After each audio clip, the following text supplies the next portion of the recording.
আসসালামু আলাইকুম। কেমন আছেন সবাই? আশা করি আল্লাহর রহমতে আপনারা ভালো আছেন। আপনাদের দোয়ায় আল্লাহ পাকের রহমতে আমিও ভালো আছি। তো বন্ধুরা, আজকে আমি আপনাদের দেখাতে চলেছি আমি ১০০ মুরগির ঘর কিভাবে বানিয়েছি। তো আপনারা চাইলে মুরগির ঘরটি দেখে আপনারা বানাতে পারেন। তো চলুন কিভাবে বানিয়েছি দেখাই আপনাদেরকে। ফ্রেমটি বানিয়ে নিয়েছি আপনাদের দেখার সুবিধার্থে। সম্পূর্ণ দেখালে ভিডিও বড় হয়ে যাবে। আমি ফ্রেমটি বানিয়ে নিয়েছি। তো আপনারা 3 ফিট বাই 10 ফিট কাটবেন। তো আমি 3 ফিট বাই 10 ফিট লম্বা করেছি ঘরটি, সমানভাবে কেটে নিয়েছি। আর পায়া দিয়েছি 1টা 2টে 3টি আর 3টে 6টি। তো সমানভাবে আমি দাগিয়ে নিয়েছিলাম। দাগিয়ে নিয়ে দাগ বরাবর আমি ছটা বসিয়েছি। তো দেখুন, চারিপাশ সমানভাবে বসিয়েছি, খুব সুন্দরভাবে বসিয়েছি। আর এই মুরগির ঘরটিতে আপনারা ডিমের মুরগি 50টি মুরগি পুষতে পারবেন এবং মাংসের মুরগি 100টি পারবেন। তো দেখুন, দ্বিতীয় দিন আমি উপরে মুরগির ঘরের উপরে আমি বাঁশের চটা দিয়ে দেখুন ফাইন করে মেরে দিয়েছি। কত সুন্দর করে মেরেছি, চিকন করে চেঁচে নিয়েছি। যেহেতু একা একা করেছি আমি, কোনো মিস্ত্রি মজুরি লাগে নাই আমার, আমি নিজেই করছি। আর নিচে এই ঝাড়ন, এগুলো আমি চটা সাজিয়ে রেখেছি, কতটি লাগে বাঁশ ফেড়ি রেডি করে রাখছিলাম। তো চটাগুলো ফাইন করে সুন্দর করে চেঁচে আমি ঝাড়ন বানিয়ে এর উপরে লাগিয়ে দেবো। এই পাশের এই একটা আমার রেডি হয়ে গেছে, আর ওই পাশে দুটা আমি করেছি ঝাড়ন।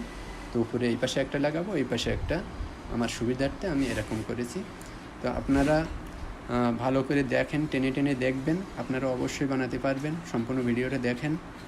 তো দেখুন আমি এই উপরে চটাগুলো কিভাবে মেরেছি। একটা করে আঙুল ঢুকবে সেরেপ, 1/2 ইঞ্চি ফাঁক দিয়েছি, 1/2 ইঞ্চির একটু বেশি।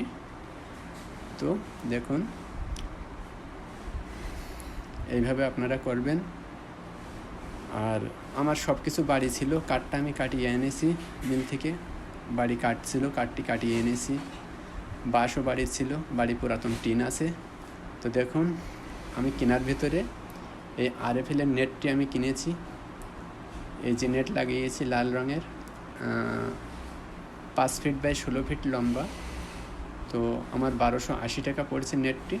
এটাই আমার দাম পড়ে গেছে, খরচ এটাই আমার বেশি।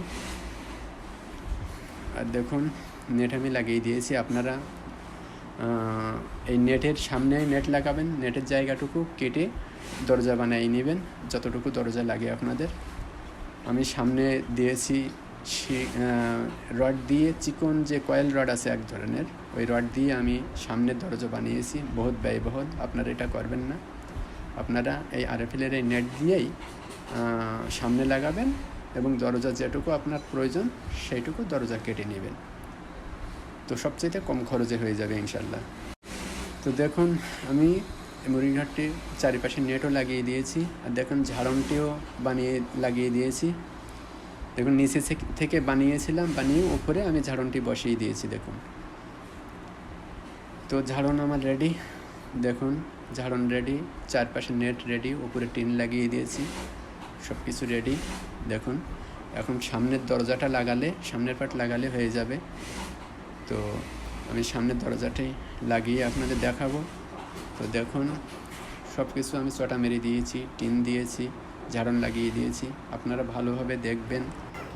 তো দেখুন আমার একতলার সামনের দরজা লাগানো কমপ্লিট, একতলা কমপ্লিট, নিচেরটা বাকি আছে, সময় পায় নাই লাগানোর, ওটা পরে লাগিয়ে দেব। তো আপনারা ভাবছেন আমার মুরগির ঘরের ভিতরে কবুতর কেন? তো আমার আসলে উপরে কবুতরের খামার আছে ছাদে। তো আবদ্ধভাবে কবুতর আমি পালছি ইউটিউব দেখে, কিন্তু আসলে আবদ্ধভাবে কবুতর পালা লাভজনক নয়। তো আপনারা কেউ আবদ্ধভাবে কবুতর পালবেন না। আর পাললে যদি আপনারা খাঁচার ভেতরে পালতে পারেন আপনারা লাভবান হবেন। কারণ খাঁচার ভেতরে পাললে আপনার যে কবুতরটা বাচ্চা ওঠাবে, ওই কবুতরটার আপনি খাদ্য একটু বেশি দিবেন, তাহলে বাচ্চাকে খেতে দিবে, কবুতরটা একটু তাড়াতাড়ি, কবুতরের বাচ্চাটা একটু বড় হবে। আর আপনি যখন ছেড়ে পালবেন ভেতরে আবদ্ধভাবে, তো সব কবুতরকে যখন খাবার দিবেন তো একসাথে সবাই আসছে খেতে, তো ওই খাবার ও নিজেদেরই হচ্ছে না, তো ও বাচ্চাকে কী খাওয়াবে আর ও নিজে কী খাবে, এই কারণে বাচ্চা খুব ছোট ছোট হবে, বাচ্চা বড় হবে না, আপনি অবশ্যই লসের সম্মুখীন হবেন। তো এই আমার পরামর্শ ছিল, বাকিটা আপনাদের ইচ্ছা, আপনারা চাইলে আবদ্ধভাবে পুষতে পারেন, ট্রাই করে দেখতে পারেন। তো আর আজকে আমার এই ছিল ভিডিওটি। তো ভিডিওটি যদি ভালো লাগে একটা লাইক দিবেন আর সাবস্ক্রাইব করবেন। সম্পূর্ণ ভিডিওটি দেখার জন্যে অসংখ্য ধন্যবাদ।